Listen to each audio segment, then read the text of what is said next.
I get the rather serious task really of talking about the dean's impact. And I think to this group, it maybe is a little, I think we know the impact. That's why we're here. We enjoy supporting an organization like this, and this list that I have of the things that have been accomplished in the last 11 years is impressive by anybody's thoughts, and so maybe I'll go through it and just have a couple of comments. But it's when we look at what has been done here in the last 11 years, Steve, you've got a lot to be proud of, and I think I speak for all of us that we're very proud to have been associated with your leadership here.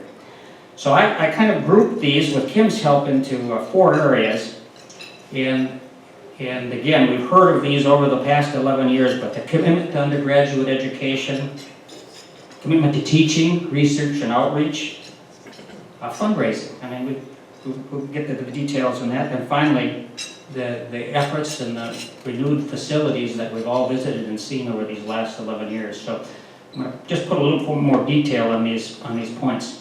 So the commitment to undergraduate students. He's hired a team of professional advisors for the students. The renovation of Lind Hall, we've taken tours of that. That's a home for the students. Creation of the first-year experience course, which helps freshmen to understand what it's like to be a scientist or an engineer. We've increased the number of student applicants from 2,300 in 2005 to 14,215. Yeah, that's very impressive. And at the same time, we've increased the number of freshman seats from 800 in 2005 to 1,100 in 2015. I mean, does the world need more engineers, and who's doing something about it? I mean, Dean, that's just wonderful. How about the freshman ACT score? 28 in 2005 to nearly 32 in 2015. The highest at the university in math and English. We've increased the number of freshman women from 17% in 2005 to 32% in 2015. And of course, the significant increases in retention and the 4-year graduation rates continue to improve. So great results for undergraduate education. Now what about the commitment to teaching, research, and outreach? And as I get into this point, I think we all remember that Steve was elected to the National Academy of Engineering. What does that say about our commitment to teaching and outreach and research? And in this area, increased the number of tenure-track faculty from a low of 365 in the year 2010 to 434 in the year 2015. 62% increase in the number of women faculty over the past 10 years. Sponsored research expenditures funded by external sources has grown by 67% between 2006, 84 million, and 2016, 140 million. We hosted the regional first robotics competition for the past many years, and of course the outreach to K through 12 was one of the reasons that we're seeing the results that we have. And then the fundraising. So important to public universities these days as government support scales back.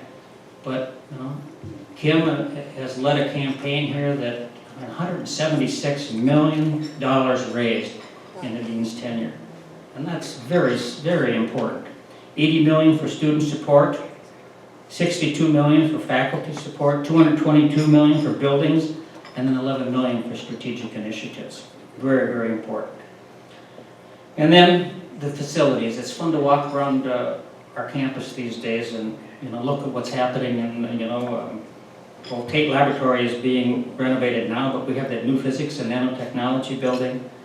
Mechanical engineering has been renovated. We've got the Gore Annex, the Edmondson Hall, and the renovation of Lind Hall. And all these are, I'm mentioning, the things that come to the mind over the last 11 years, Dean, but it's a significant list, and I know that you're going away feeling very good about what you've accomplished here, and you should. And I know that he's put together a great team around him that's helped him achieve this, and we've all seen that.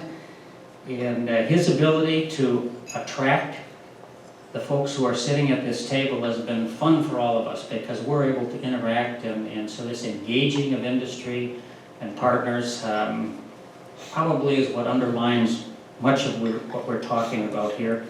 And I just to summarize, I want to talk about, you see the impact of what he's done, but we also made a major step in how we market the College of Science and Engineering. It used to be the Institute of Technology, but the fact that we changed the name and marketed what's unique about it, and like all business, you can market, but you have to have something behind what you're marketing. And what I just read to you shows you that if you combine real accomplishments with marketing, what can happen. So I just think the past 11 years, Dean, has been something special. I think I'm speaking for all of us that we've been just delighted to have been a part of this journey. And we'll get on with the rest of the evening, and I know that this really is a farewell for your current job, but we're looking forward to continuing to see you from time to time and enjoy your friendship very much. So, thanks.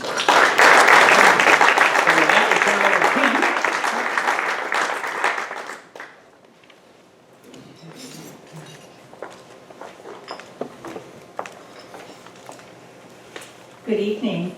I usually like to be the behind-the-scenes person. I'm not much of a public speaker, but I really couldn't resist the opportunity to say a few words about the best boss I've ever had. And I say that sincerely, and I've told you that, Steve. You are. When I began working with Steve, now more than 10 years ago, it quickly became apparent to me that Steve is the consummate gentleman, and as a result, has many preferences.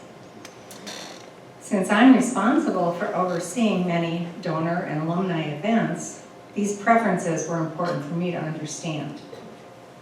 The first event I oversaw was about a month into my tenure.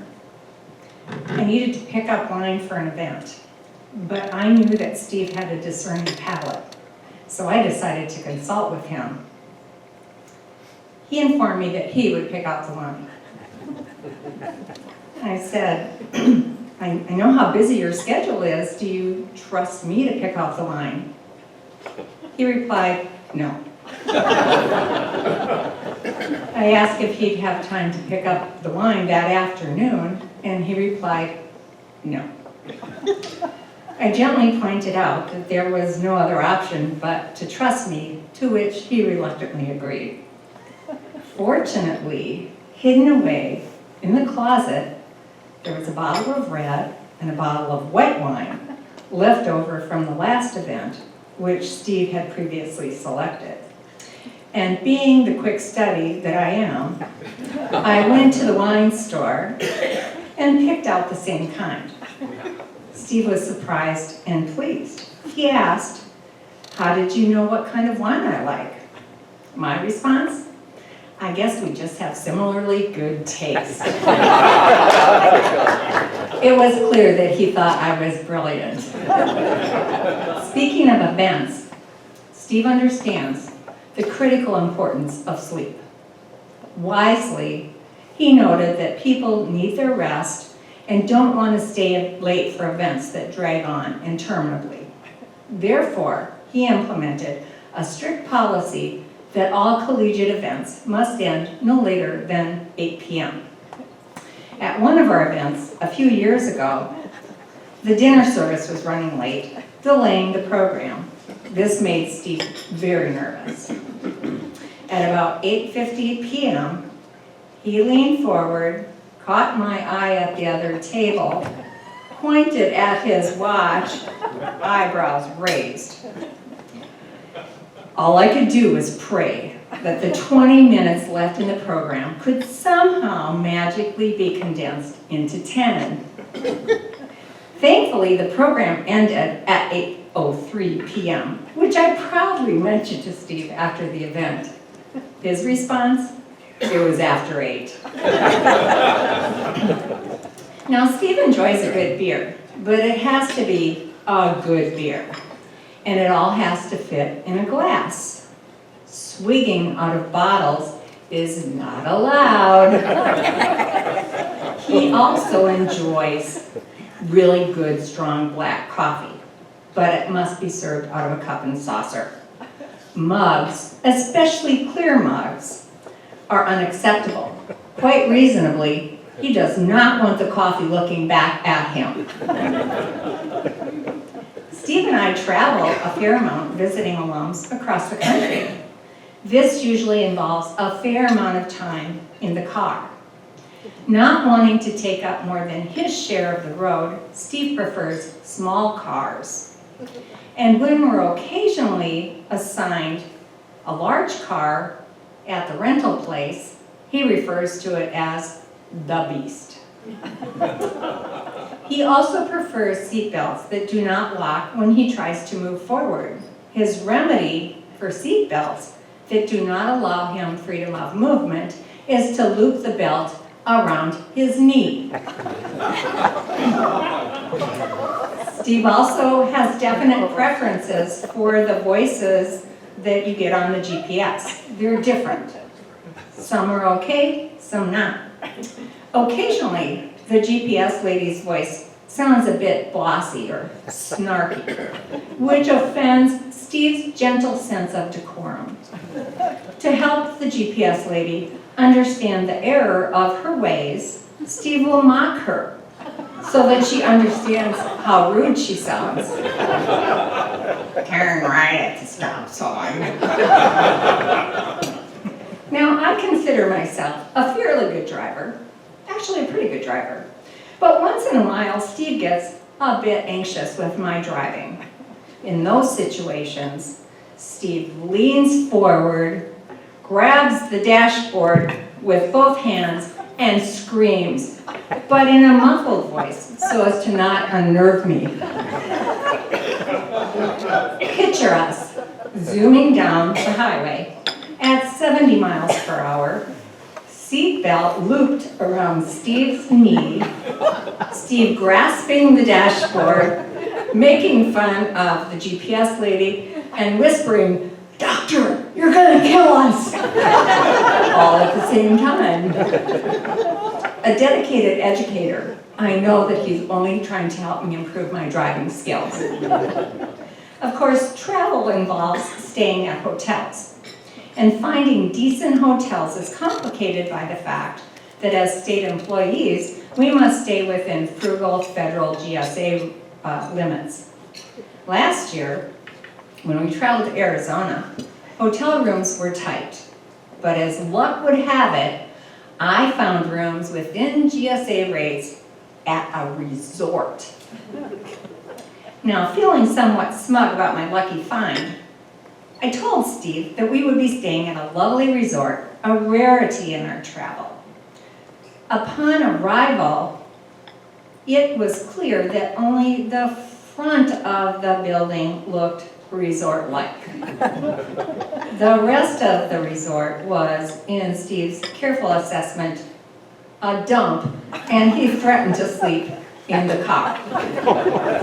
No brownie points for me on that trip. Have I mentioned cell phones? As one well-versed in etiquette, Steve believes that cell phones are an annoyance to people, and he refuses to carry one. In fact, he has a collection of dead cell phones on his desk, some held in a vice grip. That helps you to understand his view on cell phones. As luck would have it, during my interview with Steve, my job interview, my cell phone rang. Steve's response was, "What the hell was that, doctor?" Cell phones are not allowed in any CSE office. Because Steve is the consummate gentleman, words matter, as does writing style. As a precise engineer, grammar must be correct and descriptors quantifiable. Superlatives are not allowed in any CSE document. Now, being the social worker that I am, I love superlatives. The more the better. Steve must have sensed this early on, and to help me, he gave me a list of catchwords phrases, and expressions to avoid. This 11-page list includes, 13 now. okay, this 13-page list includes 1,677 words, phrases, and expressions to avoid. As the words and phrases, all the words and phrases that I cherish were on that list, and I tried to imagine writing a case for support or an elevator speech, which the board and campaign volunteers spent a lot of time with us on, without using my beloved superlatives and words and phrases to avoid. It seemed impossible, but I gave it my best shot. After many rounds of red ink and profound sighs from Steve, we finally had a print-worthy product. But I still wonder what that elevator speech might have sounded like with some of my favorite words. Our dedicated board member and campaign volunteer, Ken Pucel, also wondered and came up with something that I think Steve is really gonna like. Ken.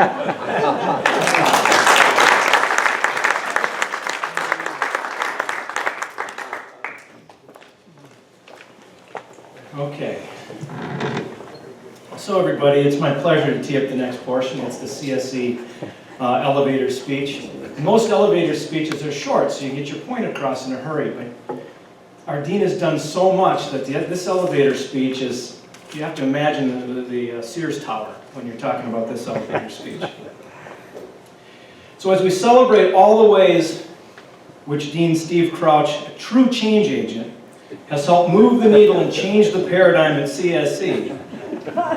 In the interest of dotting all the I's and crossing all the T's, we did some critical thinking about how we could best describe the world-class College of Science and Engineering. To be perfectly honest with you, we're still trying to wrap our arms around the ginormous impact the college has, not only on our students, faculty, and alumni, who represent some of the best and brightest in the worldwide community of scholars, but in fact on the whole world. In a nutshell, the value proposition of this college is, quite frankly, our ability to foster a culture of collaboration, a culture of serendipity, a culture of change. We are simply the best college of science and engineering in the world. So let's run the numbers. It's the holy grail of most institutions to attract the type of phenomenal students currently applying at CSE. With undergraduates entering with amazing ACT scores, over 31 on average, it's clear we have cracked the code on attracting the types of undergraduates who come prepared to take on the boundary-breaking grand challenges facing our world today. But we have to remember that there is no free lunch. We have a pressing need to maintain the operational excellence of this college while keeping in mind the overarching goal to achieve a net positive financial outcome for all of our students. This means we still have some work to do in terms of getting the ball across the goal line for undergraduate scholarships. These tremendous young scholars deserve our care and feeding to make their dreams come true. Having said that, we can't ignore the rock star faculty, supported by the pillars of excellence our graduate students represent. Our faculty are so much more than just the sage on the stage. They have big, hairy, audacious goals. Taking the 50,000-foot view, our faculty and their students are looking for silver bullets to address some of the most significant pinch points facing humanity. How to feed a hungry planet, how to care for the health of our aging population, how to ensure access to clean water and really, really, really good food across the globe. CSE is uniquely positioned to take a transdisciplinary approach across the board by creating a culture of innovation and creativity. As our researchers head into uncharted territory, we will double down on our efforts to raise funds for faculty chairs, professorships, research, and graduate student fellowships. But in our heart of hearts, we know that all the success hinges on our core belief that our people are the best of the best and should be supported as such. Making the College of Science and Engineering as wonderful as we can is a journey, not a destination. Dean Crouch, give the guy a heart attack. Dean Crouch has quite literally been a rainmaker for this college in terms of his ability to push through capital projects. However, it's not over till it's over. While we have a good amount of skin in the game already, it's still works in progress. We have a number of shovel-ready projects which will create more opportunities for fundraising. I'm almost done here, guys. While we will continue to do the political calculus necessary to enlist the aid of legislatures for the foreseeable future, growth will not be sustainable without private support for capital projects. We will continue to move the dial to raise the sorts of transformational gifts necessary to complete this work on which we are focused like a laser beam. As we step up to the plate for this next phase of CSE campaign, we're all going to have to give 110% in order to hit the ball out of the park. We're going to have to embrace change and ambiguity. We're going to have to put our money where our mouth is, and I know I'm all in. Finally, it's time to give a tip of the cap to Dean Steve Crouch. He is nothing short of the real deal. At this point in time, I'm sure your ears are burning from the amount of forbidden jargon that we've put in here, but I hope you go with the flow a little while longer. I should note that if we do the math, I've only managed to include about 75 of the forbidden terms and phrases. Steve, I am really, really, really deeply sorry for forcing you to endure these little barbs. Just to say thank you, you will be missed.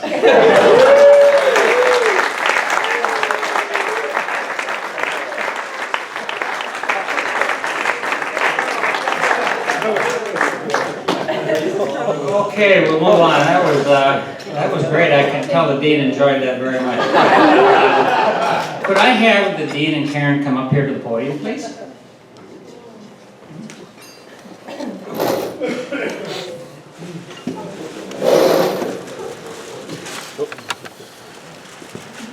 This group contemplated what we might do as a gift for all that you've done for us, and we've come up with something we think that you'll approve of.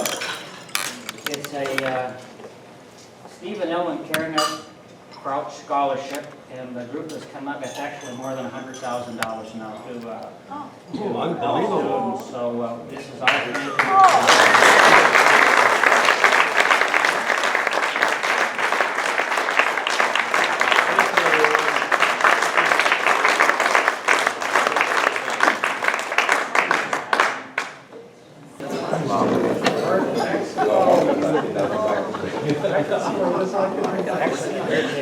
Well, what do I say to all that?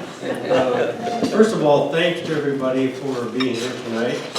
Thanks for all the recognition, Ron and Ken. Kim.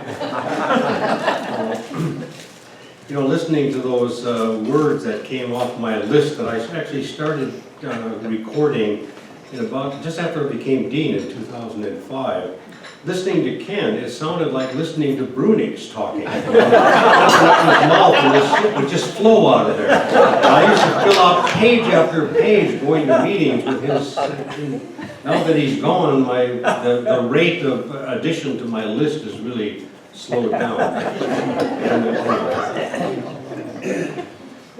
I feel like I'm being over-honored tonight.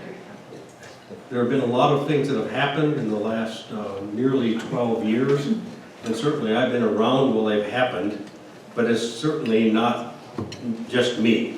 I mean, I think everybody must understand that. It's been a great privilege and an honor for me to be the dean of the college and to be associated with all of our supporters, alumni, friends. But, you know, it's one of those things where you have to decide at what point is enough enough. And I don't know that I've had quite enough, and I don't know that everybody else has had quite enough, but it's better to stop a little too soon than a little too late. I've been around here long enough at the university to see people stop a little, actually some have stopped a lot too late, and I don't want to be one of those. So I'm hopeful and optimistic about the future of the college. I think things are well positioned, thanks to support from people like you. And I hope that the next leader of the college will be able to keep things moving on the same trajectory. I'm hopeful that that will happen, but of course a lot of things are out of my control. If I would have known that there was going to be a big program like this, I probably could have stopped to think about something clever to say, but Ken actually pretty well said it all. Yeah, it's Kim told a few stories. Some of them were actually true. But I challenge that some of them actually weren't so true. You know, one of the great things about going on trips, fundraising trips, is I never have to drive. I always get to ride. Sometimes, though, I need to sit in the back seat because it's safer back there. But we've had some interesting times. I remember I'll just tell one anecdote that comes to mind about a trip Kim and I took to Washington, D.C. area, not long after she started in the job. We had one of our alums somewhere in Northern Virginia. We actually drove from the D.C. area down to Northern Virginia, and we found this alum I think it was I'm not sure I don't remember the name of the town anymore. Turned out he had the same name, but he was the wrong person. So he was wondering, why were we meeting with him? That's what you call drilling a dry hole. So we had a nice dinner and a friendly evening, and I'm sure he forgot about us after we left, just like we forgot about him. I don't remember that. I remember. Anyway, I want to thank you all again for coming. Thank you for the support you've given to the college and, of course, to me personally. And I have to also acknowledge Karen's involvement in all of this. She's been with me every step of the way from the time that we had our 50th wedding anniversary last fall. So we've been together for quite a long time, and we've never had an argument or a disagreement in 50 years. How about that? If you believe that, you probably believe all the stuff that Kim told you.